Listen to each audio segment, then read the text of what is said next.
ಯಾರಿಂದಲೂ ಲೈಂಗಿಕ ದೌರ್ಜನ್ಯಕ್ಕೊಳಗಾಗಿ ಜೀವನವೇ ನಶ್ವರ ಅನ್ನೋ ಸ್ಥಿತಿಗೆ ಬಂದಿರುತ್ತೆ. ಯಾಕಂದರೆ ಲೈಂಗಿಕತೆಯಲ್ಲಿ ಭಾಗವಹಿಸುವ ಸಮಯದಲ್ಲಿ ಅವರಿಗೆ ಅಗಾಧವಾದ ಸುಖದ ಅಪೇಕ್ಷೆಗಳಿದ್ದರೂ ಕೂಡ ಅದು ತೀರಿದ ನಂತರ ಅನಿಸುತ್ತೆ, ನಾನು ಎಂಥ ಹೊಲಸು ಕೆಲಸ ಮಾಡಿದೆ ಅಂತ. ಅವರಿಗೆ ಆ ಪಾಪ ಪ್ರಜ್ಞೆಯಿಂದ ಹೊರಗಡೆ ತರಬೇಕು ನಾನು. ಎಲ್ರಿಗೂ ಗೊತ್ತಿತ್ತು, ಆ ಕಡೆನೂ ಗೊತ್ತಿತ್ತು, ಈ ಕಡೆನೂ ಗೊತ್ತಿತ್ತು. ಏನು ಓದ್ತಾ ಇದ್ರಿ ಆಗ? ವೇಶ್ಯೆಯರು ಬಂದು ದುಃಖ ಹಂಚಿಕೊಂಡಿದ್ದಾರೆ. ಸ್ವಯಂ ಅವರ ಕೆಲಸದ ಕುರಿತು ಯಾರೋ ತಳ್ಳಿದ್ರು ಅಥವಾ ಅವರೇ ಹೋದ್ರಿ. ಮಂತ್ಲಿ ಎಷ್ಟು ರೆವೆನ್ಯೂ ಬರ್ತಾ ಇದೆ? 70ರಿಂದ 80. ಅದು ಹೇಗೆ ಅಂದರೆ ಗಂಡ ತಗೊಂಡೋಗಿನೇ ಹೆಂಡತಿ ಮಾರ್ಬಿಟ್ಟಿರ್ತಾನೆ. ಹೆಣ್ಣು ಮಕ್ಕಳು ತಾಯಿ ಹತ್ರನೂ ಹೇಳ್ಕೊಳಕ್ಕಾಗದಿರೋ ವಿಚಾರವನ್ನು ನನ್ನ ಹತ್ರ ಹೇಳ್ಕೊಳ್ತಾರೆ. ಯಾಕಂದರೆ ಇವು ಕೋರ್ಟಲ್ಲಾಗೋ ವಿಚಾರಗಳು ಇಲ್ಲ ಆಯ್ತವೆ. ಓ, ಆ ಥರ ಕೇಸ್ಗಳೆಲ್ಲ ಹೌದು, ಕುಟುಂಬಗಳು ಬಂದು ಇತ್ಯರ್ಥ ಮಾಡ್ಕೊಳ್ತವೆ. ಹಾದಿ ತಪ್ಪೋಗಿರೋ ಮಗಳನ್ನ ಎಳ್ಕೊಂಬಂದು ಇಲ್ಲಿ ಕೂರಿಸ್ತಾರೆ. ಅದು ಹೇಗೆ ಅಂದರೆ ಗಂಡ ತಗೊಂಡೋಗಿನೇ ಹೆಂಡತಿ ಮಾರ್ಬಿಟ್ಟಿರ್ತಾನೆ. ಎಂಥ ನೋವಿನ ಪರಿಸ್ಥಿತಿಯಲ್ಲಾದರೂ ಅವರ ನೋವನ್ನು ಯಾರೋ ಒಬ್ಬರು ಕೇಳೋಕಿದ್ದಾರೆ ಅನ್ನೋದೇ ಮೊದಲ ಪರಿಹಾರ. ಯಾವತ್ತಿಗೂ ಅಷ್ಟೇ. ಅವಳಿಗೆ ತಪ್ಪು ಅರಿವಾಗಿರುತ್ತೆ, ಬಟ್ ಅಪ್ಪ ಅಮ್ಮ ಹೇಳಿದ್ರೆ ಅದು ಹೋಗಲ್ಲ, ಹೊರಗಡೆಯವರಿಂದಲೇ ಹೇಳಿಸಬೇಕು. ಏನೇ ಆಗಲಿ ನಮಗೆ ಜೆನ್ಯೂನ್ ಅಂದರೆ ಯೂಟ್ಯೂಬ್. ಅದು ನಿಮ್ಮ ಪೇಮೆಂಟ್ ವಿಚಾರದಾಗಿರ್ಬೋದು, ಅಥವಾ ನಿಮಗೇನೋ ಕಷ್ಟ ಬಂದಾಗ ಹೆಲ್ಪ್ ಇರ್ಬೋದು, ಅಥವಾ ಕಸ್ಟಮರ್ ಸಪೋರ್ಟ್ ಇರ್ಬೋದು. ಎಕ್ಸ್ಟ್ರಾರ್ಡಿನರಿ. PUCಲಿರೋ ಹೆಣ್ಮಗಳು ಯಾವುದೋ ಹುಡುಗನಿಗೆ ಮನಸ್ಸು ಹೋತು, ಅವನ ಕರ್ದ ಅಂತ ಹೋಗಿ ಮನೇಲಿ ಹೋಗ್ಬೇಕಾದ್ರೆ ಮನೇಲಿರೋ ಚಿನ್ನನೆಲ್ಲ ತಗೊಂಡು ಹೋಗಿ ಅಪ್ಪ ಅಮ್ಮಂಗೂ ಇಲ್ಲೂ ನಷ್ಟ, ಓಲಿ ಒಡವೆ ಹಾಳಾಗೋಗ್ಲಿ, ಮಗಳು ಹಿಂಗೆ ಯಾವನಿಂದಲೂ ಹೋಗುದು ಅಂದರೆ ನಾಳೆ ಮಗಳು ಬದುಕೇನು ಅಂತ ಇವ್ರಿಗೆ ಭಯ. ಕೆಲವೊಮ್ಮೆ ಅತ್ತೆ ಸೊಸೆ ವಿಚಾರಗಳು ಬಂದಾಗ ಹಂಗೆ ಒಂಚೂರು ಗೊಂದಲ ಆಗಿದ್ದು ಹೌದು. ಅತ್ತಿಗೆ ಹೇಳ, ಸೊಸೆಗೆ ಹೇಳ, ಇಲ್ಲಿ ಏನಾಗಲಿ ಮುಂದೆ ಮಂತ್ಲಿ ಎಷ್ಟು ರೆವೆನ್ಯೂ ಬರ್ತಾ ಇದೆ? ಒಂದು 70ರಿಂದ 80. ಗಾಡ್ ಗ್ರೇಸ್, ಭಗವಂತ ಎಲ್ಲೂ ಕೂಡ ಯಾವ ತಿಂಗಳಲ್ಲೂ ಯಾವತ್ತೂ ಕೂಡ ಕಡಿಮೆ ಮಾಡೋದಲ್ಲ. ಬಟ್ ಇನ್ಫ್ಯಾಕ್ಟ್ ನಿಮಗೆ ಗೊತ್ತಾ, ಅದು ಹೋಗ್ತಾ ಹೋಗ್ತಾ ಜಾಸ್ತಿನೇ ಆಗೋದಲ್ಲ. ಯಾಕಂದರೆ ಯೂಟ್ಯೂಬ್ ಹಾಗೆ ವರ್ಕ್ ಆಗೋದು, ಸಬ್ಸ್ಕ್ರೈಬರ್ಸ್ ಜಾಸ್ತಿ ಆಗ್ತಾರೆ, ವ್ಯೂಸ್ ಜಾಸ್ತಿ ಆಗುತ್ತವೆ. ಬಟ್ ನೀವು ಒಂದು ವೇಳೆ ಕಾಂಟ್ರವರ್ಸಿ ಮಾಡಿ ತುಂಬ ವೀಡಿಯೋ ವ್ಯೂಸ್ ಮಾಡಿಸ್ಕೊಳ್ಬೋದು, ಅಥವಾ ತುಂಬ ಕೆಟ್ಟದಾಗಿ ಗುರುತಿಸ್ಕೊಂಡು ಮಾಡಿಸ್ಕೊಳ್ಬೋದು, ಬಟ್ ಅದು ಶಾಶ್ವತ ಆಗಲಿಕ್ಕಿಲ್ಲ. ಖಂಡಿತ. ಹೊರಗಡೆ ಒಂದು ಎಳ್ನೀರು ಕುಡಿಯೋಕೆ ಹೋದಾಗ, ಗುರುಗಳೇ ನಿಮ್ಮ ಕಾರ್ಯಕ್ರಮ ನೋಡ್ತೀನಿ ಬೇಕೇ ಹೊರತು ಯಾವನೇ ಇಂಥ ಬದುಕು ಯಾಕೆ ಬದುಕ್ತಿರೋ ಅನ್ಬಾರ್ದಲ್ಲ. ಯಾಕಂದರೆ ದುಡಿಮೆಯೂ ಶುದ್ಧ ದಾರಿಲಿರಬೇಕು, ಆ ದುಡಿಮೆಯನ್ನು ಶುದ್ಧವಾದದಕ್ಕೆ ಹಾಕಬೇಕು. ಅಂದರೆ ಬರೋದು ಶುದ್ಧವಾಗಿರಬೇಕು, ಹಾಕೋದು ಶುದ್ಧವಾಗಿರಬೇಕು. ನೀನು ಕೆಟ್ಟ ದಾರಿಲಿ ದುಡಿದ್ಬಿಟ್ಟು ದಾನ ಮಾಡ್ತೀನಿ ಅಂದ್ರೆ ಅದು ತಪ್ಪೆ ಅಲ್ವಾ? ಅಥವಾ ಒಳ್ಳೆ ದಾರಿಲಿ ದುಡಿದ್ಬಿಟ್ಟು ಕೆಟ್ಟದಕ್ಕೆ ಹಾಕ್ತೀನಿ ಅಂದ್ರೆ ಅದು ತಪ್ಪೆ. ದುಡಿಯೋದು ಒಳ್ಳೆ ದಾರಿವೇ, ಬರೋದು ಒಳ್ಳೆ ದಾರಿಯಿಂದಲೇ ಅದನ್ನು ವಿನಿಯೋಗಿಸೋದು ಒಳ್ಳೆಯದಕ್ಕೆ ಆಗಿರಬೇಕು. ನನಗೆ ಅದ್ರ ಬಗ್ಗೆ ತೃಪ್ತಿ ಇದೆ. ನಿಮ್ಮದು ಫೇಸ್ಬುಕ್ಕಲ್ಲಿ ಬರುತ್ತಾ? ಫೇಸ್ಬುಕ್ಕಲ್ಲಿ ಬಹುಶಃ ಸ್ವಲ್ಪ ಅನ್ಕೊಳ್ತೀನಿ, ಸ್ವಲ್ಪ. ಅಂದರೆ ನಿಮಗೆ ಜಾಸ್ತಿ ಲೈವಲ್ಲಿ ಫೇಸ್ಬುಕ್ ವ್ಯೂವರ್ ಜಾಸ್ತಿನಾ ಯೂಟ್ಯೂಬ್? ಯೂಟ್ಯೂಬ್. ಫೇಸ್ಬುಕ್ ಹೆಂಗಾಗ್ಬಿಡುತ್ತೆ ಅಂದರೆ ವಾರದಲ್ಲೂ ತಿಂಗಳಲ್ಲಿ ಯಾವುದೋ ಒಂದು ವಿಡಿಯೋ 1 ಮಿಲಿಯನ್ ಹೋಗ್ಬಿಡುತ್ತೆ. ಬಟ್ ಯೂಟ್ಯೂಬಲ್ಲಿ ಹಂಗಲ್ಲ, ಅವು ಕನ್ಸಿಸ್ಟೆನ್ಸಿ. ಅಂದರೆ ಕರೆ ಮಾಡೋರು ಜಾಸ್ತಿ ಎಲ್ಲಿ, ಯೂಟ್ಯೂಬಿಂದಲ್ಲ ಅಥವಾ ಫೇಸ್ಬುಕ್ಕಿಂದಲ್ಲ? ನೋಡಿ, ಯೂಟ್ಯೂಬಿಂದಲೇ ಜಾಸ್ತಿ. ಬಟ್ ಈಗ ಎಲ್ಲ ಪ್ಲ್ಯಾಟ್ಫಾರ್ಮಲ್ಲೂ ಇರೋದ್ರಿಂದ ಇನ್ಸ್ಟಾಗ್ರಾಮಲ್ಲಂತೂ ನೀವು ಯೂಟ್ಯೂಬ್ ಲೈವ್ ಹೋದಾಗ ನಮಗೊಂದು 200ರಿಂದ 250, 300 ಜನ ಲೈವಲ್ಲಿ ಇರ್ತಾರೆ. ಗ್ರೇಟ್. ಅದೇ ಒಟ್ಟು ಇದರಲ್ಲಿ. ಇನ್ಸ್ಟಾಗ್ರಾಮಲ್ಲಿ ಮೊದಲನೇ ದಿನನೇ, ಯಾಕಂದರೆ ಆಡಿಯನ್ಸ್ ಜಾಸ್ತಿ ಇರ್ತಾರಲ್ವಾ, ಬಟ್ ರೀಚಿಂಗ್ ಇನ್ಸ್ಟಾಗ್ರಾಮಲ್ಲಿ ಜಾಸ್ತಿ. ₹1 ಉಪಯೋಗ ಇಲ್ಲ, ರೀಚ್ ಆಗುತ್ತೆ. ಬಟ್ ನಮ್ಮ ಲಿಂಕ್ ಹಾಕ್ಬಿಟ್ಟು ನಾವು ಆಡಿಯನ್ಸ್ನ ಇಲ್ಲಿಗೆ ಕರ್ಸ್ಕೋಬಹುದಲ್ಲ. ಬಟ್ ಇನ್ಸ್ಟಾಗ್ರಾಮಲ್ಲಿ ಲೈವ್ ಹೋದ ತಕ್ಷಣನೇ ಒಂದು 200 ಜನ 150 ಜನ ಒಂದೇ ಸತಿ ಇರ್ತಾರೆ. ಬಟ್ ಬರ್ತಾ ಬರ್ತಾ ಬರ್ತಾ ಬರ್ತಾ ಕಡಿಮೆ. ಏನೇ ಆಗಲಿ ನಮಗೆ ಜೆನ್ಯೂನ್ ಅಂದರೆ ಯೂಟ್ಯೂಬ್. ಅದು ನಿಮ್ಮ ಪೇಮೆಂಟ್ ವಿಚಾರದಾಗಿರ್ಬೋದು, ಅಥವಾ ನಿಮಗೇನೋ ಕಷ್ಟ ಬಂದಾಗ ಹೆಲ್ಪ್ ಇರ್ಬೋದು, ಅಥವಾ ಕಸ್ಟಮರ್ ಸಪೋರ್ಟ್ ಇರ್ಬೋದು. ಎಕ್ಸ್ಟ್ರಾರ್ಡಿನರಿ. ಹೌದು. ಅಂದರೆ ತುಂಬ ಕೆಟಗರಿ ಜನ ಬರ್ತಾರೆ. ಯಾವ್ಯಾವ ಥರ ಜನಗಳೇ ನಿಮ್ಮ ಸಾಂತ್ವನಕ್ಕೆ ಬಂದು ಅವ್ರಿಗೆ ಕನ್ವಿನ್ಸ್ ಮಾಡಿ ಎಲ್ಲ ಮಾಡ್ತೀರಾ? ಕೆಲವೊಂದು ಕಥೆಗಳನ್ನ ಶೇರ್ ಮಾಡ್ಕೋಬೋದಾ? ಅಂದರೆ ನೀವು ಒಂದು ವೇಳೆ ನನ್ನನ್ನು ಸೋಷಿಯಲ್ ಮೀಡಿಯಾದಲ್ಲಿ ಮೊದಲೇ ನೋಡಿ ನನ್ನ ಬಗ್ಗೆ ಒಂದು ಮೊದಲೇ ಗೌರವ ಇದ್ದಿಲ್ಲಿಗೆ ಬಂದರೆ ನಾನು ಏನು ಹೇಳಿದ್ರು ಅವ್ರ ತಲೆಗೆ ಹೋಗುತ್ತೆ. ನಿಮ್ಮ ಬಗ್ಗೆ ನನಗೆ ತುಂಬ ಮೊದಲೇ ಪ್ರೀತಿ ಇದ್ದು ನಿಮ್ಮನ್ನ ಹತ್ರ ಬಂದರೆ ನೀವು ಏನು ಹೇಳಿದ್ರು ನನ್ನ ತಲೆಗೆ ಹೋಗುತ್ತೆ. ಬಟ್ ನಿಮ್ಮ ಬಗ್ಗೆನೇ ನನಗೊಂದು ತಿರಸ್ಕಾರ ಇದ್ದರೆ ನೀವು ಒಳ್ಳೇದು ಹೇಳಿದ್ರು ನಾನು ತಗೊಳಕ್ಕೆ ತಯಾರಿರಲ್ಲ. ನನ್ನ ಪ್ಲಸ್ ಏನಂದರೆ, ಜನ ನನ್ನನ್ನು ಮೊದಲು ಹೀಗೆ ನೋಡ್ತಾರೆ ಬೇರೆ ಪ್ಲ್ಯಾಟ್ಫಾರ್ಮ್ಗಳಲ್ಲಿ, ಅಲ್ಲಿಂದ ಬರ್ತಾರಲ್ಲ ಅವ್ರಿಗೆ ನನ್ನ ಬಗ್ಗೆ ಗೌರವ ಇಟ್ಕೊಂಡೇ ಬಂದಿರ್ತಾರೆ. ಗುರುಗಳೇ ಅಂತ ಶರಣಾಗಿರೋದ್ರಿಂದಲೇ ನಾವೇನೋ ಅವ್ರಿಗೆ ಹೇಳ್ಬೋದು. ಎಲ್ಲ ರೀತಿಯ, ಅಂದರೆ 7 ವರ್ಷದ ಮಗು ಚಡಿ ಮಾಡುತ್ತೆ, ತುಂಬ ಹಠ ಮಾಡುತ್ತೆ ಅನ್ನೋದರಿಂದ ಹಿಡಿದು 80 ವರ್ಷದ ನನ್ನ ಮಗ ನನ್ನ ನೋಡ್ಕೊಳ್ತಾ ಇಲ್ಲ ಅನ್ನೋ ಎಲ್ಲ ಕಥೆಗಳು ಇಲ್ಲಿ ಬರ್ತವೆ. ಆ್ಯಂಡ್ ಹೆಣ್ಣು ಮಕ್ಕಳು ತಾಯಿ ಹತ್ರನೂ ಹೇಳ್ಕೊಳಕ್ಕಾಗದಿರೋ ವಿಚಾರವನ್ನು ನನ್ನ ಹತ್ರ ಹೇಳ್ಕೊಳ್ತಾರೆ. ಎಲ್ಲ ಅದು ಖಾಸಗಿ ಸಂಗತಿಗಳು, ಖಾಸಗಿ ವಿಚಾರಗಳು. ಆದರೆ ತುಂಬ ಜನ ನೆಗೆಟಿವ್ ಹೇಳ್ತಾರೆ, ಅವ್ರ ವಿಚಾರಗಳನ್ನ ನೀವು ಸೋಷಿಯಲ್ ಮೀಡಿಯಾದಲ್ಲಿ ಹಾಕೊಂಡು ದುಡ್ಡು ಮಾಡ್ಕೊಂಡು. ಇಲ್ಲ, ನಾನು ಇಂಥದ್ದೊಂದು ಮೊದಲೇ ಒಪ್ಪಿಗೆ ತಗೊಂಡೆ ನಾನು ಆ ಥರ ಮಾಡೋದು. ಕರೆ ಮಾಡೋರೆಲ್ಲ ಗೊತ್ತು ಲೈವಲ್ಲಿ ಹೋಗ್ತಾ ಇರುತ್ತೆ ಅಂತ ತಿಳ್ಕೊಂಡೆ ಬಟ್ ಜನ ಕೆಲವೊಬ್ರು ಹಂಗೆ ಕಮೆಂಟ್ ಮಾಡ್ತಾರೆ. ಅದಕ್ಕೆ ಮತ್ತು ನಮ್ಮ ಜನಗಳೇ ಮತ್ತು ಅಲ್ಲೂ ಅವ್ರನ್ನೇ ಬೈದಿರ್ತಾರೆ. ಪ್ರಶ್ನೆ ಮಾಡೋರಿಗೆ ಅವರವರೇ ಉತ್ತರ ಕೊಟ್ಕೊಂಡಿರ್ತಾರೆ. ನಾನೇನು ಹೇಳಲಿಕ್ಕೋ, ಯಾವತ್ತೂ ನಾನು ನೆಗೆಟಿವ್ ವಿಚಾರಗಳಿಗೆ ಪ್ರತಿಕ್ರಿಯೆ ಹೆಚ್ಚು ಕೊಟ್ಟವನಲ್ಲ. ಯಾಕಂದರೆ ನೀವು ಒಂದು ಸಮಾಜದ ನಡುವೆ ಹೊರಟಾಗ ಪರ ವಿರೋಧ ಎರಡೂ ಇರ್ತಾವಲ್ಲ. ಸೊ ನನಗೆ ಪರ ಮಾತ್ರ ಇರಬೇಕು. ಅದು ಕೃಷ್ಣನೂ ಬಿಡಲಿಲ್ಲ ವಿರೋಧ, ರಾಮನ್ನೂ ಬಿಡಲಿಲ್ಲ, ಗಾಂಧಿಯನ್ನೂ ಕೊಂದುಬಿಟ್ರು ಅಲ್ವಾ. ಅಂದರೆ ಈ ಒಳ್ಳೆಯದು ಕೆಟ್ಟದ್ದರ ನಡುವೆ ಇಡೀ ಲೋಕ ನಿನಗೆ ಜೈಕಾರ ಹಾಕಲೇಬೇಕು, ಹಾಕುತ್ತೆ ಅನ್ನೋ ಭ್ರಮೆಯಲ್ಲಂತೂ ಬದುಕಬೇಡ ಅಲ್ವಾ. ಕೃಷ್ಣನಿಗೂ ಕಳ್ಳತನದ ಶಮಂತಕ ಮಣಿಯನ್ನು ಕದ್ದ ಅಂತ ಕೃಷ್ಣನನ್ನು ಕಳ್ಳ ಅಂತ ಅಂದರು.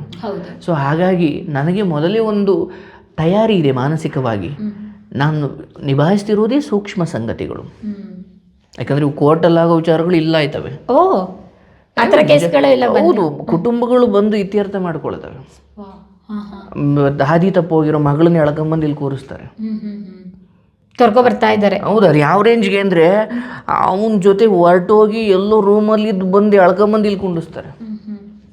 ಈಗ ನಾನು ಆಕೆಗೆ ಹೇಳಬೇಕು, ನೀನು ಮಾಡಿದ್ದು ಯಾಕೆ ತಪ್ಪು ಮತ್ತು ಯಾಕೆ ಅದನ್ನು ಮಾಡಬಾರ್ದು, ಮತ್ತು ನೆಕ್ಸ್ಟ್ ನೀನು ಏನು ಮಾಡಬೇಕು. ಇನ್ನು PUCಲಿರೋ ಹೆಣ್ಮಗಳು ಯಾವುದೋ ಹುಡುಗನಿಗೆ ಮನಸ್ಸೋತು ಅವನ ಕರ್ದ ಅಂತ ಹೋಗಿ ಮನೇಲಿ ಹೋಗ್ಬೇಕಾದ್ರೆ ಮನೇಲಿರೋ ಚಿನ್ನನೆಲ್ಲ ತಗೊಂಡು ಹೋಗಿ ಅಪ್ಪ ಅಮ್ಮಂಗೂ ಇಲ್ಲೂ ನಷ್ಟ, ಓಲಿ ಒಡವೆ ಹಾಳಾಗಿ ಹೋಗಲಿ, ಮಗಳು ಹಿಂಗೆ ಯಾವನಿಂದಲೂ ಹೋಗುದು, ನಾಳೆ ಮಗಳು ಬದುಕೇನು ಅಂತ ಇವ್ರಿಗೆ ಭಯ. ನಾಳೆ ಅವನಿಂದ ಪೊಲೀಸ್ ಕಂಪ್ಲೇಂಟ್ ಕೊಟ್ಟು ಏನೋ ಕೊಟ್ಟು ಅವನಿಂದ ಎಳ್ಕೊಂಬಂದಿರ್ತಾರೆ. ಅವಳಿಗೆ ತಪ್ಪು ಅರಿವಾಗಿರುತ್ತೆ. ಬಟ್ ಅಪ್ಪ ಅಮ್ಮ ಹೇಳಿದ್ರೆ ಅದು ಹೋಗಲ್ಲ, ಹೊರಗಡೆಯವರಿಂದಲೇ ಎಳಿಸಬೇಕು. ಅದು ಹಿತ್ತಲು ಗಿಡ ಮದ್ದಲ್ಲ ಅಂತಾರಲ್ಲ, ಹಂಗೆ ಹಿತ್ತಲಲ್ಲೇ ಔಷಧಿ ಇರುತ್ತೆ, ನಮ್ಗೆ ಅದು ಬೇಡ, ನಮ್ಗೆ ಆಸ್ಪತ್ರೆದೇ ಬೇಕು ಅಂತ. ಹಂಗೆ ಅಪ್ಪ ಅಮ್ಮ ಹೇಳಿದ್ರೆ ಕೇಳಲ್ಲ, ಕೆಲವೊಮ್ಮೆ ಗುರುಗಳ ಮುಖೇನ ಹೇಳಿಸೋದು ಉತ್ತಮ ಅಂತ. ಓಕೆ, ಹಾಗಾಗಿ ಆ ಥರ ಕೇಸಸ್ ಎಲ್ಲ ಬರುತ್ತೆ. ತುಂಬ ತೀರಾ ಥ್ರೆಟ್ ಮಟ್ಟಿಗೆ ಭಗವಂತ ನಾನು ಹಂಗೆ ಯಾವತ್ತೂ ಮಾತಿನ ಮೂಲಕ ನನ್ನನ್ನು ನಾನು ಅತ್ಯಂತ ಭಯಪಡಿಸುವ ವಾತಾವರಣವನ್ನು ಸ್ವಯಂ ನನ್ನ ಮಾತು ಯಾವತ್ತೂ ನಿರ್ಮಾಣ ಮಾಡಲಿಕ್ಕೆ ನಾನು ಅವಕಾಶ ಕೊಡಲ್ಲ. ನನ್ನ ಮಾತುಗಳು ಅವರ ಬದುಕನ್ನು ಹಸನಾಗಿಸೋದ್ರ ಜೊತೆಗೆ ನನ್ನ ಬದುಕು ನನಗೆ ಮುಖ್ಯ ಅಲ್ಲ ಅಲ್ವಾ. ಸೊ ಮಾತು ನುಡಿದರೆ ಮುತ್ತಿನಂತಿರಬೇಕು, ಇನ್ನೊಬ್ಬರ ಬದುಕು ಹದ ಆಗಬೇಕು, ಇನ್ನೊಬ್ಬರ ಕಣ್ಣೀರು ನಿಲ್ಲಬೇಕು ಹೊರತು ಕಣ್ಣೀರು ಬರೋ ಮಾತು ನಾನು ಯಾವತ್ತೂ ಆಡಲ್ಲ. ಆ್ಯಂಡ್ ಇನ್ಫ್ಯಾಕ್ಟ್ ನೀವು ಕೇಳ್ತಾ ಇದ್ದೀರಿ, ಇಷ್ಟು ಮಾತಾಡ್ತೀನಿ, ಅದರ ಹೊರತಾಗಿ ನಾನು ಪರಮ ಮೌನಿಯಾಗಿ ಇರೋಕ್ಕೆ ಇಷ್ಟಪಡ್ತೀನಿ. ಆಶ್ರಮದಲ್ಲಿ ಯಾರೂ ಇರಲಿಕ್ಕಿಲ್ಲ, ನಾನೊಬ್ಬನೇ ಇರ್ತೀನಿ, ಆಮೇಲೆ ಹುಡುಗರು ಇರ್ತಾರೆ, ಅದ್ರ ಹೊರತಾಗಿ ಹೆಚ್ಚು ನಾನೇನು ಮಾತಾಡಲ್ಲ. ಈ ಜಾಗಕ್ಕೆ ಕೂತ್ರೆ ಅದ್ಭುತವಾಗಿ ಭಗವಂತ ಮಾತಾಡಿಸ್ತಾನೆ. ಹೊರಗಡೆ ಅದು ಬಿಟ್ಟರೆ ಮೌನವಾಗಿಯೇ ನಾನು ಹೆಚ್ಚು ಶರಣಾಗೋದು, ಅಥವಾ ಅದಕ್ಕೆ ನಾನು ಹೆಚ್ಚು ಮಹತ್ವ ಕೊಡ್ತೀನಿ. ಎಲ್ಲ ಥರದ್ದವರು ಬರ್ತಾರೆ ಆ ಥರ ಈ ಥರ ಅಂತ ಹೇಳಿದಾಗ ಅವ್ರು ಹೇಗೆ ಕನ್ವೆ ಮಾಡಿ ಕಳಿಸ್ತೀರಾ? ಅಷ್ಟು ಬೇಗ ಕನ್ವೆ ಆಗಿ ಹೋಗ್ತಾರಾ? ಅಂದರೆ ಬರೋರಿಗೆ ಮೊದಲ ಪರಿಹಾರ ಏನಂದರೆ, ಇಲ್ಲೊಬ್ಬ ಕೇಳೋನಿದ್ದಾನೆ ಅಂತ, ಕೇಳೋನೊಬ್ಬಿದ್ದಾನೆ ಅಂತ. ಯಾಕಂದರೆ ಎಂಥ ನೋವಿನ ಪರಿಸ್ಥಿತಿಯಲ್ಲಾದರೂ ಅವರ ನೋವನ್ನು ಯಾರೋ ಒಬ್ಬರು ಕೇಳೋಕಿದ್ದಾರೆ ಅನ್ನೋದೇ ಮೊದಲ ಪರಿಹಾರ. ಯಾವತ್ತಿಗೂ ಅಷ್ಟೇ, ಡಾಕ್ಟ್ರು ಕೂಡ ಅಷ್ಟೇ, ಹೋದ ತಕ್ಷಣ ಮನ್ಗಿಸ್ಕೊಂಡು ಚುಚ್ಚಿಬಿಡ್ತಾನ, ಇಲ್ಲ ಏನಾಯಿತು ಹೆಂಗೆ ಅಂದರೆ ಯಾವುದೇ ಪರಿಹಾರದ ಮೊದಲ ಪ್ರಯತ್ನ ಮಾತುಗಳ ಮೂಲಕವೇ ಅಥವಾ ಕೇಳಿಸಿಕೊಳ್ಳುವ ಮೂಲಕ. ಒಂದು ಕೋರ್ಟಲ್ಲಿ ತೀರ್ಪು ಬರೋದು ಕೂಡ ಮಾತಿನ ನಂತರವೇ, ಡಾಕ್ಟ್ರ್ ಚಿಕಿತ್ಸೆ ಕೊಡೋದು ಮಾತಿನ ನಂತರವೇ, ದೇವಸ್ಥಾನದಲ್ಲಿ ಮೊದಲು ಕೂಡ ನಿಮ್ಮ ಮಾತು ದೇವರಿಗೆ ಅವ್ರ ಮುಂದೆ ಮಾತಾಡ್ತೀರಿ, ನಂತರವೇ ನಿಮಗೊಂದೇನು ಫಲ ಸಿಗುತ್ತೆ. ಹಾಗೆ ಇಲ್ಲಿ ಬಂದಿರುವ ಯಾರೇ ಆದರೂ ಕೂಡ ಇವತ್ತಿನವರೆಗೂ ಒಳ್ಳೆಯದಾಯಿತು ಇಲ್ವ, ಕೆಟ್ಟದ್ದಂತೂ ಆಗಿಲ್ಲ ಅನ್ನೋ ತೃಪ್ತಿ. ನಾನು ಯಾವ ಗಂಡ ಹೆಂಡತಿಯನ್ನು ಬೇಕು ಅಂತ ಬೇರ್ಪಡಿಸಿರೋದು, ಅಥವಾ ಯಾವುದೋ ಮಗ ಅಮ್ಮನ ನಡುವೆ ಜಗಳವನ್ನು ತಂದಿಡೋದು, ಅಥವಾ ಅಮ್ಮನ ಮುಂದೆ ಮಗನ ಬೈಯೋದು, ಮಗನ ಮುಂದೆ ಅಮ್ಮನ ಬೈಯೋದು, ನಾನು ಯಾರು ಬರಲಿ ಅವರಲ್ಲಿರೋ ಪಾಸಿಟಿವ್ನ ಮೊದಲು ನೋಡ್ತೀನಿ. ಯಾಕೋ ಒಂದು ಕಾರಣ ಕಳಿತಿದ್ದಾರೆ, ಆದರೆ ನೀವು ಯಾಕೆ ನಗಬೇಕು ಅನ್ನೋದಕ್ಕೆ ಅವ್ರಿಗೆ ಒಂದಷ್ಟು ಹೊಸ ಕಾರಣ ಸೃಷ್ಟಿ ಮಾಡಿಕೊಡ್ತೀನಿ. ಯಾಕಂದರೆ ಅವ್ರಿಗೆ ಅಳಲಿಕ್ಕೆ ಒಂದಷ್ಟು ಕಾರಣಗಳು ಎದ್ದು ಕಾಣ್ತಿರ್ತವೆ, ನಗಲಿಕ್ಕೂ ಕಾರಣ ಇದ್ದು, ಬಟ್ ಅವ್ರಿಗೆ ಆ ದುಃಖದಲ್ಲಿ ಕಾಣದೇ ಇರ್ಬೋದು ಅಲ್ವಾ. ಸೊ ಹಾಗೆ ಅವರ ಧನಾತ್ಮಕತೆಯ ಮುಖವನ್ನು ಅವ್ರಿಗೆ ಪರಿಚಯ ಮಾಡಿಕೊಡೋದೇ ಕೌನ್ಸ್ಲಿಂಗ್. ಯಾಕಂದರೆ ಡಾಕ್ಟ್ರು ಕೂಡ ಬದುಕಲ್ಲ ಅನ್ನೋ ಒಬ್ಬ ರೋಗಿಗೂ ಕೂಡ, ಇಲ್ಲ ಕಣೆಯ ನೀನು ಬದುಕ್ತೀಯ, ನಾನಿದ್ದೀನಿ ಸುಮ್ಮನಿರು, ಡಾಕ್ಟ್ರಿಗೆ ಗೊತ್ತಿರುತ್ತೆ. ಯಾಕಂದರೆ ಧನಾತ್ಮಕ ಮಾತುಗಳಿಗೆ ಔಷಧಿಗಿಂತ ದೊಡ್ಡ ಶಕ್ತಿ ಇದೆ, ಹೌದಲ್ಲ? ಕೆಲವೊಮ್ಮೆ ನಿಮ್ಮ ಸುಳ್ಳುಗಳು ಒಂದು ಸಂಬಂಧವನ್ನು ಗಟ್ಟಿ ಮಾಡ್ತವೆ ಅನ್ನೋದಾದರೆ ಸುಳ್ಳು ಹೇಳಿ. ಈಗ ಡಾಕ್ಟ್ರು ಇಲ್ಲಪ್ಪ ನೀನು ಬದುಕ್ತೀಯಾ ಅಂತಾನೆ, ಆ ಸುಳ್ಳಿನಿಂದ ಆ ರೋಗಿ ಚಿಕಿತ್ಸೆಗೆ ಸ್ಪಂದಿಸುವಷ್ಟು ಧನಾತ್ಮಕತೆ ಅವನಲ್ಲಿ ಸೃಷ್ಟಿಯಾಗಬಹುದು. ನೀವು ನೋಡಿ, ಕೆಲವೊಮ್ಮೆ ಆಸ್ಪತ್ರೆಯಿಂದ ಹೆಲ್ತ್ ಬುಲೆಟಿನ್ಗಳು ಬರ್ತವೆ, ಇಲ್ಲ ಅವರು ಯಾರೋ ಚಿಕಿತ್ಸೆಗೆ ಸ್ಪಂದಿಸ್ತಾ ಇಲ್ಲ ಅಂತ ಅಂದ್ರೆ ಅದರರ್ಥ ಅವ್ರ ಇಡೀ ದೇಹವೇ ಸಾವಿನ ಕಡೆ ಮುಖ ಮಾಡಿರುತ್ತೆ, ಅವ್ರಿಗೆ ಯಾವ ಭರವಸೆಯೂ ಉಳ್ಕೊಂಡಿರೋದಿಲ್ಲ. ಯಾರಿಗೆ ಭರವಸೆ ಇರುತ್ತೆ ಅವನು ಚಿಕಿತ್ಸೆಗೆ ಸ್ಪಂದಿಸ್ತಾನೆ. ಹಾಗಾಗಿ ಇಲ್ಲಿಗೆ ಬರೋ ಎಲ್ಲ ನೊಂದ ಮನಸ್ಸುಗಳು ಕೂಡ ಯಾವುದೋ ಒಂದು ರೀತಿಯಲ್ಲಿ ಇಲ್ಲಿ ಬಡತನ ಅಥವಾ ಅದಕ್ಕಿಂತ ಮಾನಸಿಕವಾಗಿ ಘಾಸಿಗೊಂಡವರೇ ಹೆಚ್ಚು ಬರೋದಲ್ಲ. ಪ್ರೀತಿಯಲ್ಲಿ ಸೋತಿರ್ತಾರೆ, ನಂಬಿಕೆ ದ್ರೋಹಗಳಾಗಿರ್ತವೆ, ಅಥವಾ ಯಾರಿಂದಲೂ ಲೈಂಗಿಕ ದೌರ್ಜನ್ಯಕ್ಕೊಳಗಾಗಿ ಜೀವನವೇ ನಶ್ವರ ಅನ್ನೋ ಸ್ಥಿತಿಗೆ ಬಂದಿರುತ್ತೆ. ಯಾಕಂದರೆ ಲೈಂಗಿಕತೆಯಲ್ಲಿ ಭಾಗವಹಿಸುವ ಸಮಯದಲ್ಲಿ ಅವರಿಗೆ ಅಗಾಧವಾದ ಸುಖದ ಅಪೇಕ್ಷೆಗಳಿದ್ದರೂ ಕೂಡ ಅದು ತೀರಿದ ನಂತರ ಅನಿಸುತ್ತೆ, ನಾನು ಎಂಥ ಹೊಲಸು ಕೆಲಸ ಮಾಡಿದೆ ಅಂತ. ಅವರಿಗೆ ಆ ಪಾಪ ಪ್ರಜ್ಞೆಯಿಂದ ಹೊರಗಡೆ ತರಬೇಕು ನಾನು, ಅಲ್ವಾ?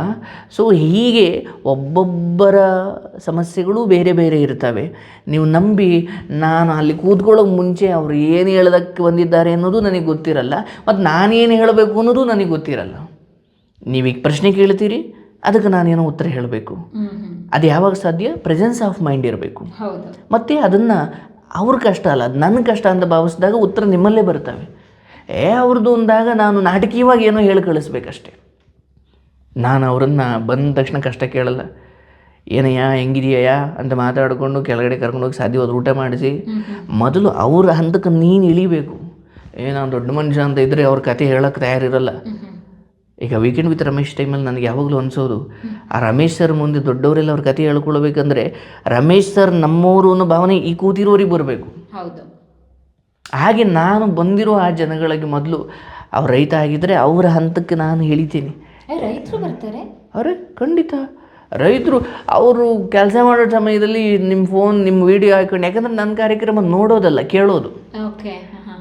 ಯಾಕೆ ಹೆಚ್ಚು ವ್ಯೂಸ್ ಬರ್ತವೆ ಅಥವಾ ಅದರಿಂದ ಹೆಚ್ಚು ಜನ ಕೇಳ್ತಾರೆ ಅಂದರೆ, ಒಬ್ಬ ಟೈಲರಿಂಗ್ ಮಾಡ್ತಿರೋ ಅವ್ರಲ್ಲಿ ಹಾಕ್ಬಿಟ್ಟು ಟೈಲರಿಂಗ್ ಮಾಡ್ಕೊಂಡಿರ್ತಾರೆ.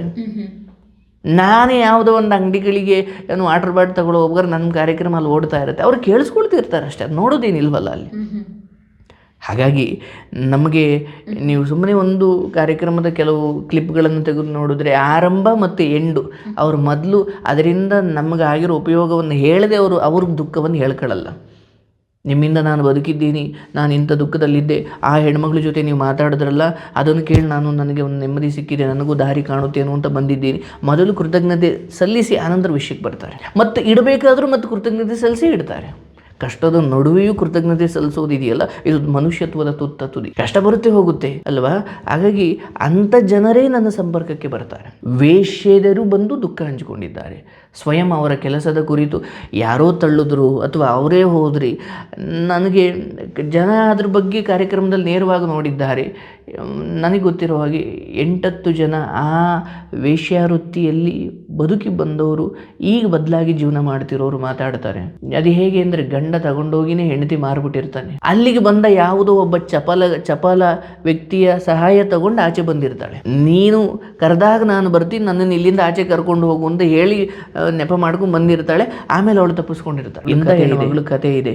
ಎಪಿಸೋಡ್ 60 ಏನೋ. ಸೊ ಇವೆಲ್ಲ ನೋಡಿದಾಗ ಹೆಣ್ಣು ಮಕ್ಕಳಿಂದ ಗಂಡು ಮಕ್ಕಳಿಗೂ ಅನ್ಯಾಯ ಆಗ್ತಾ ಇದೆ. ಹೆಣ್ಣು ಮಕ್ಕಳು ಏನು ಕಡಿಮೆ ಅಂತ ನಾನು ಹೇಳಲ್ಲ, ಅಷ್ಟೇ ಪಟ್ಟು ಗಂಡು ಮಕ್ಕಳಿಂದ ಹೆಣ್ಣು ಮಕ್ಕಳಿಗೂ ಆಗ್ತಾ ಇದೆ. ಈ ಅನ್ಯಾಯಗಳಲ್ಲಿ ಯಾರ್ದು ಶೇಕಡವಾರ ಹೆಚ್ಚು ಕಡಿಮೆ ಅಂದರೆ, ನಾನು ಈ 1000 ಕತೆ ಕೇಳಿರೋನಾಗಿ ಇಬ್ಬರದು ಅಷ್ಟೇ. ಬಟ್ ಇಲ್ಲಿ ನಾವು ಇವತ್ತಿಗೆ ಏನು ಮಾಡ್ತಾ ಇದ್ದೀವಿ, ಎಲ್ಲ ಕಡೆ ಶಿಕ್ಷಣ ಕೇಂದ್ರಗಳಿದ್ದಾವೆ, ಶಿಕ್ಷಣ ಸಂಸ್ಥೆಗಳಿದ್ದ. ಅವತ್ತು ನೋಡಿ, ನಿಮ್ಮ ತಂದೆ ಮುತ್ತಾತ ಅವರ ಕಾಲದಲ್ಲಿ ಶಿಕ್ಷಣ ಕೊಡಿಸೋ ಶಕ್ತಿ ಇರಲಿಲ್ಲ, ಅಥವಾ ಶಿಕ್ಷಣ ಸಂಸ್ಥೆಗಳು ಕಡಿಮೆ ಇದ್ದು, ಜೀತದಾಳಾಗಿ ದುಡ್ದು ಬದುಕು ನಡೆಸೋದೇ ಕಷ್ಟ ಆಗಿತ್ತು. ಇವತ್ತು ಹಂಗಲ್ಲ, ಶಿಕ್ಷಣ ಪಡ್ಕೊಳ್ಳೋ ಶಕ್ತಿ ಇದೆ, ಎಲ್ಲ ಕಡೆ ಶಿಕ್ಷಣ ಸಂಸ್ಥೆಗಳಿದ್ದಾವೆ. ಆದರೂ ಯಾಕೆ ಇಷ್ಟೊಂದು ನೀತಿಗೆಟ್ಟು ಹೋಗ್ಬಿಟ್ಟಿದೆ ಸಮಾಜ? ಯಾಕಂದರೆ ಶಿಕ್ಷಣ ಅಂದರೆ ಮನುಷ್ಯನಲ್ಲಿರುವ ಮಾನವೀಯತೆಯನ್ನು ಅವನಿಗೆ ಗುರುತು ಮಾಡಿಕೊಡೋದು ಮತ್ತು ವ್ಯಕ್ತಿತ್ವ ವಿಕಾಸನವೇ ಶಿಕ್ಷಣ. ಈಗ ಅದನ್ನು ಬಿಟ್ಟು ಬೇರೆ ಎಲ್ಲ ಕೊಡ್ತಿದ್ದೀವಿ, ಇದನ್ನೇ ಕೊಡ್ತಾ ಇಲ್ಲ. ಅಂದರೆ ಇದನ್ನು ಕೊಡ್ತಾ ಇಲ್ಲ ಅಂದರೆ ಮೇಷ್ಟ್ರಿಂದ ಪೆಟ್ಟು ತಿನ್ನದ ಒಬ್ಬ ಹುಡುಗ ಅಥವಾ ಮೇಷ್ಟ್ರು ಪೆಟ್ಟು ಕೊಟ್ಟಾಗ ಅಪ್ಪ ಅಮ್ಮ ಹೋಗಿ ಮೇಷ್ಟ್ರು ಕೊಳಪಟ್ಟಿ ಇಟ್ಕೊಳ್ಳೋ ಪರಿಸ್ಥಿತಿ ಬಂದಿರಬೇಕಾದ್ರೆ ಮೇಷ್ಟ್ರಿಂದ ಪೆಟ್ಟು ತಿಂದವನು ನಾಳೆ ಪೊಲೀಸ್ ಅವರಿಂದ ಪೆಟ್ಟು ತಿನ್ನಲೇಬೇಕು. ಮೇಷ್ಟ್ರಿಂದ ಪೆಟ್ಟು ತಿಂದಿದ್ರೆ ಪೊಲೀಸ್ವರೆಗೂ ಹೋಗೋ ವ್ಯಕ್ತಿತ್ವಗಳು ಬೆಳೀತಿರ್ಲಿಲ್ವೇ? ಸೊ ಹಾಗಾಗಿ ಮಾರಲ್ ಎಜುಕೇಷನ್, ನೈತಿಕ ಶಿಕ್ಷಣ, ಮೌಲ್ಯ ಶಿಕ್ಷಣ ಅನ್ನೋದನ್ನೇ ಬಿಟ್ಟು ಬೇರೆಲ್ಲ ಕೊಡ್ತಾ ಇದ್ದೀರಲ್ವ, ಅನುಭವಿಸ್ತೀರ. ಅದನ್ನು ಶಾಲೆಗಳು ಕೊಡ್ತಾ ಇಲ್ವಾ? ಹೋಗಲಿ, ಮಠಮಾನ್ಯಗಳು ಕೊಡಬೇಕು. ಸ್ವಾಮೀಜಿಗಳು, ಸಂತರು, ಯೋಗಿಗಳು ಊರೂರು ಅಲೆದು ಇಂಥ ಜ್ಞಾನವನ್ನು ಕೊಡಬೇಕು. ಊರಲ್ಲೊಂದು ಪ್ರವಚನ ಏರ್ಪಡಿಸಬೇಕು. ಇವಾಗ ಊರಲ್ಲಿ ಆರ್ಕೆಸ್ಟ್ರಾ ಏರ್ಪಡಿಸ್ತಾರೆ, ಪ್ರವಚನ ಏರ್ಪಡಿಸಲ್ಲ. ಊರಲ್ಲಿ ಮಕ್ಕಳುಗಳು ಹಾಳು ಬಿದ್ದು ಸಿಗರೇಟು ಅಥವಾ ಅಪ್ಪ ಅಮ್ಮನಿಗೆ ಬೆಲೆ ಕೊಡದೆ ಅವರವರೇ ಗುಂಪು ಮಾಡಿಕೊಂಡು ಅವರವರೇ ಕೆಟ್ಟ ಗ್ರೂಪ್ ಮಾಡಿಕೊಂಡು ಅವರವರೇ ಕೆಟ್ಟದಾಗಿ ಏನೋ ಮಾಡ್ತಿರೋ ಸಮಯದಲ್ಲೂ ಒಂದು ಊರಲ್ಲಿ ದೊಡ್ಡವರು ಅಂತ ಸೇರಿ ಒಬ್ಬ ಯಾರೋ ಮಹನೀಯನನ್ನು ಕರೆಸಿ ತಿಂಗಳಿಗೊಮ್ಮೆ ಊರು ಹೊರಗಡೆ ಒಂದು ಪ್ರವಚನ ಏರ್ಪಡಿಸಿ ಅಪ್ಪ ಅಮ್ಮನ ಬೆಲೆ ಏನು, ಹೇಗೆ ಬದುಕಬೇಕು, ನಿಮ್ಮೂರಲ್ಲಿರೋ ಗೊಂದಲಗಳನ್ನು ಹೇಗೆ ಸರಿ ಮಾಡಿಕೊಳ್ಬೇಕು, ನೀವು ಹೇಗೆ ಒಗ್ಗಟ್ಟಾಗಿರಬೇಕು, ಶಾಲೆ ಅಥವಾ ಊರಲ್ಲಿ ಒಂದು ಗ್ರಂಥಾಲಯ, ದೇವಸ್ಥಾನ ಜೊತೆಗೆ ಗ್ರಂಥಾಲಯ ಇರಬೇಕು. ಹೀಗೆ ಒಂದು ಇಡೀ ಊರನ್ನು ಮೌಲ್ಯ ಶಿಕ್ಷಣವನ್ನು ಕೊಟ್ಟು ಊರಿನ ರಸ್ತೆಗಳು ಸರಿಯಾದರೆ ಸಾಲದು, ಊರಲ್ಲಿ ದೊಡ್ಡ ದೊಡ್ಡ ಮನೆಗಳು ಸರಿಯಾದರೆ ಸಾಲದು, ಆ ಮನೆಯಲ್ಲಿ ಬದುಕೋ ಯುವಶಕ್ತಿಗಳಲ್ಲಿ ಅಶ್ಲೀಲತೆ ತುಂಬಿದ್ದು ಊರು ರೋಡ್ಗಳು ಸರಿಯಾದರೆ ಏನು ಮಾಡ್ಕೊಳ್ತೀರಿ? ಈ ಮೌಲ್ಯ ಶಿಕ್ಷಣವನ್ನು ಕೊಡುವುದು ಸಾಧು ಸಂತರ ಅಥವಾ ಮಹಾತ್ಮರ ಕೆಲಸ ಆಗಬೇಕು. ಆದರೆ ಇವತ್ತು ಕೆಲವೊಬ್ಬರು ಮಾಡ್ತಿದ್ದಾರೆ, ಆದರೆ ಕೆಲವರು ಮಠಗಳನ್ನು ರಾಜಕೀಯ ಕೇಂದ್ರ ಕಚೇರಿಗಳಾಗ್ಬಿಟ್ಟಿದ್ದಾವೆ. ಸೊ ನನಗದ್ರ ಬಗ್ಗೆ ಬೇಸರ ಇದೆ. ಬಟ್ ನಾನು ಯಾರನ್ನೂ ದೂಷಿಸೋದಿಲ್ಲ. ನಮ್ಮ ಕೈಲಾದಷ್ಟು ಕೆಲಸ ನಾವು ಮಾಡಿಕೊಂಡು ಏನೋ ದೊಡ್ಡದು ಮಾಡ್ತಿದ್ದೀನಿ ಅಂತಲ್ಲ, ನನ್ನ ಇಚ್ಛೆ ದೊಡ್ಡದಾಗಿದೆ. ಆಶ್ರಮ ದೊಡ್ಡದಾಗುತ್ತೋ ಇಲ್ವೋ, ಆದರೆ ಕೇಳುಗರ ಸಂಖ್ಯೆ ಹೆಚ್ಚಾಗಬೇಕು. ಲೈವಲ್ಲಿ 300 ಜನ ಇದ್ದಾರೆ ಅಂದರೆ 300 ಜನರನ್ನು ಅದನ್ನು ಅಷ್ಟೇ ಪ್ರೀತಿಯಿಂದ ತಗೊಂಡ್ರು ಅನ್ನೋ ಭ್ರಮೆಯಲ್ಲಿಲ್ಲ. ಯಾರೋ ಒಬ್ಬ ಕೇಳಿಸ್ಕೊಂಡು ಮಗನಿಗೂ ಅದನ್ನು ಹೇಳ್ದ ಅಂದರೆ 2 ಜೀವ ಬದಲಾದರು. ಹಿಂಗೆ ದಿವಸಕ್ಕೆ 2 ಜೀವ ಅಂದರೆ ನಿಮ್ಮ ಜೀವಿತಾವಧಿಯಲ್ಲಿ ಲಕ್ಷಾಂತರ ಮನಸ್ಸುಗಳಿಗೆ ನೀವು ಶ್ರದ್ಧೆ ತುಂಬಿ ಹೋಗ್ತೀರಾ ಅಂದರೆ ನಿಮಗೆ ಎಷ್ಟು ಪುಣ್ಯ. ಒಳ್ಳೆಯದನ್ನು ಹೇಳುವುದು ಸ್ವಯಂ ಪುಣ್ಯ ಕೆಲಸವಾಗಿದೆ, ಮತ್ತು ಆ ಒಳ್ಳೆಯದನ್ನು ರೆಕಾರ್ಡ್ ಮಾಡಿ ಬಿತ್ತರಿಸುವುದು ಸ್ವಯಂ ಪುಣ್ಯ ಕೆಲಸವೇ ಹೌದು. ನೀವು ಅದನ್ನು ಮಾಡ್ತಿದ್ದೀರಿ. Thank you. ನಿಮಗೆ ತುಂಬ ಕ್ಲಿಷ್ಟಕರವಾಗಿದ್ದೆ ಯಾವುದು? ಅಂದರೆ ಕೆಲವೊಂದು ಪ್ರಾಬ್ಲಮ್ಗಳು ಬರ್ತವೆ, ಹೇಳ್ಕೊಡ್ತೀವಿ. ಅದಕ್ಕೆ ಫೈನಲಾಗಿ ಕನ್ಕ್ಲೂಷನ್ನೇ ಹೇಳೋದಕ್ಕೆ ಯಾರಿಗೆ ಹೇಳಬೇಕು, ಯಾರಿಗೆ ಬಿಡಬೇಕು, ಹೇಗೆ ಸಮಾಧಾನ ಮಾಡಬೇಕು? ಎಷ್ಟೇ ಹೇಳಿದರೂ ಕೂಡ ಅವ್ರು ಸಮಾಧಾನ ಆಗ್ತಾ ಇಲ್ಲ ಅಂತ ಆ ಥರ ಏನಾದರೂ ಆಗಿದ್ದುಂಟ? ಅಂದರೆ ನೋಡಿ, ನೀವು ಅರ್ಥ ಮಾಡ್ಕೊಳ್ಬೇಕು, ಯಾವುದೇ ವಿಚಾರಗಳಾಗಲಿ, ಒಂದು ನೀವೇನೇ ಅವರ ಭಾಗ್ಯವನ್ನು ಬದಲಿಸ್ಲಿಕ್ಕೆ ಹೋಗ್ತೀನಿ ಅಂದರೂ ಅವ್ರ ಭಾಗ್ಯದಲ್ಲಿರೋದು ಹಾಗೇ ಆಗಬೇಕು. ಕೃಷ್ಣ ಸಂಧಾನ ಮಾಡಿ ದುರ್ಯೋಧನನ್ನು ಬೇಡಪ್ಪ ಈ ಯುದ್ಧ ಮಾಡಿದ್ರೆ ಅನ್ಯಾಯವಾಗಿ ಕುರುವಂಶ ನಾಶವಾಗಿ ಹೋಗುತ್ತೆ, ಬೇಡ ಕಣೆ ಅಂತ ಬುದ್ಧಿ ಹೇಳಿದ್ರು ಆತ ತನ್ನ ದುರ್ಬುದ್ಧಿಯನ್ನು ಬಿಡಲಿಲ್ಲ. ಅಂದರೆ ನಿಮ್ಮ ಉಪದೇಶದ ನಂತರವೂ ಅಲ್ಲಿ ನಾಶ ಆಗಲೇಬೇಕು ಅಂದಿದ್ರೆ ನೀವೇನೂ ಮಾಡಲಿಕ್ಕಾಗಲ್ಲ. ಆ್ಯಂಡ್ ನೀವು ಗಣಪ ಏನೂ ಮಾಡಲಿಕ್ಕಾಗಲ್ಲ ಅಂತ ಮನುಷ್ಯ ಪ್ರಯತ್ನ ಬಿಡೋಂಗಿಲ್ಲ. ಈಗ ನಾಳೆ ದಿನ ಕೃಷ್ಣ ಮನಸ್ಸು ಮಾಡಿದರೆ ಯುದ್ಧ ನಿಲ್ಲಿಸ್ಬೋದಿತ್ತಯ್ಯ ಅಂತ ಜನ ಅನ್ಬಾರ್ದಲ್ಲ. ಅದಕ್ಕೆ ಕೃಷ್ಣ ಒಂದು ಪ್ರಯತ್ನ ಮಾಡ್ದ. ಕೃಷ್ಣ ಸಂಧಾನ ಮಾಡಲಿಕ್ಕೆ ಹೋಗಿ, ಯಾಕಂದರೆ ದುರ್ಯೋಧನ ಆ ಪಾಂಡವರು ಮಣ್ಣು ಮುಕ್ಕಬೇಕು, ಅವ್ರ ಮೇಲೆ ದ್ವೇಷ ಕಟ್ಟಿಕೊಂಡು ಅವರ ಆಸ್ತಿಯನ್ನು ನಾನೇ ಬರ್ಸ್ಕೊಳ್ಬೇಕು ಅಥವಾ ಅವ್ರದ್ದು ನನಗೇ ಬೇಕು, ಅವರು ಒಟ್ಟಿನಾಗ ನಾಶವಾಗಬೇಕು ಅನ್ನೋ ಆ ದ್ವೇಷ ಕಟ್ಟಿಕೊಂಡೇ ಕಡೆಗೆ ಅವನೇ ನಾಶವಾಗುವುದ. ಅಂದರೆ ಯಾವಾಗಲೂ ಅಷ್ಟೇ, ಯಾರೊಬ್ಬರು ಹಿರಿಯರು ತಿಳಿದವರು ಹೇಳ್ತಾವ್ರೆ ಎಂದಾಗ ನಾನು ನನ್ನ ಅಹಂಕಾರ ಅಥವಾ ನನ್ನ ಹಠಮಾರಿ ಬುದ್ಧಿ ಇವೆಲ್ಲವನ್ನು ತೊರೆದು, ಇಲ್ಲಪ್ಪ ನೀವು ಯಾವುದೋ ಗುರುವಿಗೋ ಮಹಾತ್ಮರಿಗೋ ಶರಣಾದರೆ ಅವರು ದಾರಿ ತೋರಿಸ್ತಾರೆ. ಇಲ್ಲ ನೀವು ಗಂಟೆಲ್ಲ ಹೇಳಿದ್ರು ನಾನು ಮಾಡೋದು ಅಂದಾಗ ನಾನು ಒಂದು ಹಂತ ಆದಮೇಲೆ ಅವ್ರ ಮನಸ್ಥಿತಿಯನ್ನು ಅಧ್ಯಯನ ಮಾಡ್ಕೊಳ್ತೀನಿ. ಹಂಗೆ ಮಾತಾಡ್ತಾನೆ ಏನು ಹೇಳಬೇಕೋ ಹೇಳ್ತೀನಿ. ಆದರೆ ಕೆಲವೊಮ್ಮೆ ನೀವು ನೋಡಿ, ಸುಮ್ಮನೆ ಯಾರೊಬ್ಬರು ಬಡವರಿದ್ದಾರೆ, ಅವ್ರ ಮನೆ ಮುಂದೆ ಒಂದು 80 ಚಿನ್ನದ ನಾಣ್ಯಗಳನ್ನು ಗಂಟು ಕಟ್ಟಿಬಿಟ್ಟು ಅಯ್ಯೋ ಪಾಪ ಅವ್ರಿಗೆ ಒಳ್ಳೇದಾಗಲಿ, ಆದರೆ ನಾನು ಕೊಟ್ಟಿದ್ದೀನಿ ಅಂತ ಗೊತ್ತಾಗಬಾರ್ದು ಅಂತ ಅವ್ರ ಮನೆ ಮುಂದೆ ಇಕ್ಕೆ ಬನ್ನಿ. ಏನೋ ಅವನು ಯೋಗದಲ್ಲಿ ಅದು ನೋಡಬೇಕು ಅಂತ ಇದ್ದರೆ ಉಗಣಪ್ಪ ಏನೋ ಸಿಕ್ತು ಅಂತ ಅವನು ಶ್ರೀಮಂತ ಆಯ್ತಾನೆ. ಇಲ್ಲಾಂದರೆ ಯಾವನೋ ಏನೋ ಮಾಟ ಮಂತ್ರ ತಂದೆ ಅಷ್ಟು ಮಾಡಿ ಸಿಕ್ಬಿಟ್ಟಾನೆ ಅಂತ ತೆಗೆದು ಎಸಿತಾನೆ.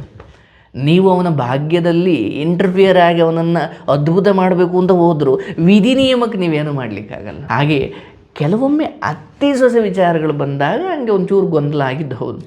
ಅತ್ತಿಗೆ ಹೇಳ, ಸೊಸೆಗೆ ಹೇಳ, ಇಲ್ಲಿ ಅತ್ತೆ ಏನು ಮಾಡಿದ್ರೂ ತಪ್ಪು ಕಂಡುಹಿಡಿಯೋ ಅತ್ತೆ. ಈ ತಪ್ಪು ಕಂಡುಹಿಡಿಯೋ ಅತ್ತೆಯನ್ನು ಅರ್ಥ ಮಾಡಿಕೊಳ್ಳದೆ ಎಲ್ಲದರಲ್ಲೂ ಅತ್ತೆಯನ್ನು ಬೈಕೊಂಡು ಕೂತ್ಕೊಳ್ಳೋ ಸೊಸೆ. ಅಲ್ಲಿ ಸಾಮಾನ್ಯವಾಗಿ ಹಿರಿತನಕ್ಕೆ ಬೆಲೆ ಕೊಡ್ತೀವಿ. ಹಿಂಗೆ ಬಂದಾಗ ನೋಡವಾ, ಅತ್ತೆ ಅವಳು ಬೈಯೋದಂತೂ ನಿಲ್ಲಿಸಲ್ಲ. ನೀನಿಗೇನು ಮಾಡು, ಅನ್ನ ಹಾಕೋದು ನಿನ್ನ ಕರ್ತವ್ಯ. ಅನ್ನ ಹಾಕು, ಆಕೆ ಹತ್ರ ಏಳಿಸ್ಕೊಂಬಾರ್ದು, ಹಂಗೆ ನೀನು ಕರ್ತವ್ಯ ಮಾಡಿಕೊಂಡು ಒಂದು ಮಾತು ಬೈದರೂ ಕೂಡ ಗುರುಗಳು ಹೇಳಿದ್ದಾರೆ ಅವಳು ನಿಲ್ಲಿಸಲ್ವಂತೆ, ನಾನು 3 ಹೊತ್ತು ಊಟ ಹಾಕೋಣ, ಸಾಧ್ಯವಾದರೆ ಗೌರವ ಕೊಡೋಣ ಅಥವಾ ಗೌರವ ಕೊಡೋಣ, ಆದರೆ ಎದುರು ಮಾತಾಡೋಕೆ ಹೋಗಬೇಡ. ಹೀಗೆ ಸೊಸೆಯನ್ನೇ ಸ್ವಲ್ಪ ಕಡಿಮೆ ಮಾಡಿಬಿಟ್ಟು ಅತ್ತೆಯನ್ನು ಮೇಲೆ ಮಾಡಿ ಕಳಿಸಿರ್ತೀವಿ. ಇಲ್ಲಾಂದ್ರೆ ಮತ್ತೆ ಗೊಂದಲ ಆಗ್ಬಿಡುತ್ತೆ. ಈ ಗಂಡನೋ ಅತ್ತೆ ಕಡಿಕೋ ಅಮ್ಮನ ಕಡಿಕೋ ಹೆಂಡತಿ ಕಡಿಕೋ ಅಂತ ಗೊತ್ತಾಗದೆ ಅವನು ಸಾಯ್ತಾನೆ. ಸೊ ಸಾಮಾನ್ಯವಾಗಿ ಇಲ್ಲಿವರೆಗೂ ಭಗವಂತನ ದಯೆಯಿಂದ ಯಾವುದೂ ಪರಿಹರಿಸಲಾಗದ್ದು ಅನ್ನೋದು ಏನೂ ಆಗಿಲ್ಲ. ಬಟ್ ನೀವು ಹೇಳಿದ ಒಂಚೂರು ನನಗೇ ಗೊಂದಲ ಅನಿಸೋದು ಈ ದೊಡ್ಡವ್ರ ವಿಚಾರಗಳು, ಅತ್ತೆ ಸೊಸೆ ವಿಚಾರಗಳು. ಹೆಂಡತಿನೂ ಸರಿ ಇರ್ತಾಳೆ, ಗಂಡನೂ ಸರಿ ಇರ್ತಾನೆ, ಬಟ್ ಏನೋ ಚಿಕ್ಕ ಪುಟ್ಟ ವ್ಯವಹಾರ ಚಪ್ಪುಗಳಾಗಿರ್ತವೆ. ಅಂಥ ಸಮಯದಲ್ಲಿ ನಾವು ಯಾರನ್ನೂ ಅಲ್ಲಿ ತಪ್ಪಿತಸ್ಥ ಜಾಗ ಕೂರಿಸ್ಲಿಕ್ಕಾಗಲ್ಲ. ಬಟ್ ಸಾರ್ವತ್ರಿಕ ಧರ್ಮ ಅಂತ ಇದೆ. ಅಂದರೆ ಇಂಡಿವಿಜುವಲ್ ಧರ್ಮ ಅಥವಾ ವೈಯಕ್ತಿಕ ಧರ್ಮ ಬೇರೆ, ಸಾರ್ವತ್ರಿಕ ಧರ್ಮ ಬೇರೆ. ನೀವು ನಿನ್ನ ಮನೆಯಲ್ಲಿ ಕೂಗಾಡ್ಕೋ ಕಿರ್ಚಾಡ್ಕೋ ಅದು ಬೇಡ. ದೇವಸ್ಥಾನಕ್ಕೆ ಬಂದಾಗ ನಿಶಬ್ದವಾಗಿರಬೇಕು ಅನ್ನೋದು ಸಾರ್ವಜನಿಕ ಧರ್ಮ. ಅದು ಅಂದರೆ ಆ ಜಾಗದಲ್ಲಿ ಎಲ್ಲ ಒಂದೇ ಥರ ಇರಬೇಕು. ಇಲ್ಲ ನನ್ನ ಮನೇಲಿ ಕೂಗಾಡೋ ವ್ಯಕ್ತಿ ನಾನು ಇರೋದೇ ಹೆಂಗೆ, ಅದು ನಿನ್ನ ವೈಯಕ್ತಿಕ ಧರ್ಮ. ವೈಯಕ್ತಿಕ ಧರ್ಮವನ್ನು ಸಾಮಾಜಿಕ ಧರ್ಮದಲ್ಲಿ ನೀನು ಅಳವಡಿಸಂಗಿಲ್ಲ. ದೇವಸ್ಥಾನದಲ್ಲಿ ನಿಶಬ್ದವಾಗಿರಬೇಕು, ಶಾಲಾ ಆವರಣದಲ್ಲಿ ಈ ಥರದ್ದೇನು ತಪ್ಪು ಮಾಡೋಂಗಿಲ್ಲ ಅಂದರೆ ಇಲ್ಲ ನಾನು ಇರೋದೇ ಹೆಂಗೆ, ಮನೇಲಿ ನಾನು ಇರೋದೇ ಹೆಂಗೆ. ನಿನ್ನ ವೈಯಕ್ತಿಕ ಧರ್ಮವನ್ನು ಸಮಾಜ ಧರ್ಮದಲ್ಲಿ ತರ್ತಿದೀಯಾ, ಸಮಾಜಕ್ಕೆ ಅದರಿಂದ ತೊಂದರೆ ಆಗ್ತಿದೆ ಅಂದರೆ ಅವನೊಬ್ಬನನ್ನು ನಾಶ ಮಾಡಬೇಕು ಅಥವಾ ಅವನನ್ನು ಸದೆ ಬಡಿಬೇಕು ಅಥವಾ ಅವನನ್ನು ದೂರ ಇಡಬೇಕು. ಹಾಗೆ ಮನೆಯ ಸೊಸೆಯಿಂದ ಅತ್ತೆ ಮಾವ ಮಕ್ಕಳು ಎಲ್ರಿಗೂ ತೊಂದರೆ ಆಗ್ತಿದೆ. ಆ ಸೊಸೆಯನ್ನು ಅದ್ವಸ್ತಲ್ಲಿಡೋ ತೀರ್ಪು ಬಂದೇ ಬರುತ್ತೆ. ಅಂದರೆ ಒಬ್ಬರಿಂದ ಅನೇಕರಿಗೆ ತೊಂದರೆ ಆಗ್ತಿದ್ರೆ ಆ ಒಬ್ಬನು ಅವನು ಎಂಥ ದೊಡ್ಡ ಭಕ್ತನಾಗಿರಲಿ ಅವನನ್ನು ಸದೆ ಬಡಿಬೇಕು. ಓಕೆ, ಇಷ್ಟೆಲ್ಲರ ಮನಸ್ಸನ್ನು ಅರ್ಥ ಮಾಡ್ಕೊಳ್ತೀರಲ್ಲ, ನೀವೇನಾದರೂ ಮನೋವಿಜ್ಞಾನ ಸ್ಟಡಿ ಮಾಡಿದ್ರಾ? ಮನೋಶಾಸ್ತ್ರಜ್ಞರಾಗ್ಬಿಟ್ಟಿದ್ರಲ್ಲ ಇವಾಗ. ಈಗ ಸಾಮಾನ್ಯವಾಗಿ ಪುಸ್ತಕವನ್ನು ಓದ್ತೀನಿ, ಬಟ್ ನಾನು ನಿಮಗದು ವಿಚಿತ್ರ ಅನ್ನಿಸ್ಬೋದು, ಬಟ್ ನನಗೆ ಯಾವುದೋ ಪೂರ್ವಜನ್ಮದ ಯೋಗ ಇದೆ, ಯಾವುದೋ ಪೂರ್ವಜನ್ಮದಲ್ಲಿ ಅಧ್ಯಯನ ಮಾಡಿದ್ನೋ ಏನೋ, ಏನು ಕೇಳಿದ್ರೂ ಆ ಕ್ಷಣಕ್ಕೆ ಧರ್ಮದ ಸೂಕ್ಷ್ಮತೆಯನ್ನು ಹೇಳುವಷ್ಟು ಶಕ್ತಿ ಭಗವಂತ ಕೊಟ್ಟಿದ್ದಾನೆ. ಹಾಗಂತ ಅಧ್ಯಯನ ಮಾಡಿಲ್ಲ ಅಂತಲ್ಲ, ದಿವಸಕ್ಕೆ 4 ಅವರ್ ನಾನು ಅದಕ್ಕೆ ಕೊಡ್ತೀನಿ. ಆದರೆ ಇದೊಂದು ಮೀರಿದ್ದೇನೋ ಒಂದು ಪ್ರಜ್ಞೆ ನಿಮಗಿರಬೇಕು. ಅಂದರೆ ಓದ್ಬಿಟ್ಟು ಆ ಸ್ಥಾನಕ್ಕೆ ಬರೋದು ಬೇರೆ, ನಿಮ್ಮ ವ್ಯಕ್ತಿತ್ವವೇ ಬಾಲ್ಯದಿಂದ ಹಂಗೆ ಬಂದಿದೆ ಅಂದಾಗ ಅದು ದೊಡ್ಡ ತೂಕ ಅದು ಅಲ್ವಾ. ಸೊ ಆ ವ್ಯಕ್ತಿತ್ವ ಚಾರಿತ್ರ್ಯ ಅಂತಾರೆ.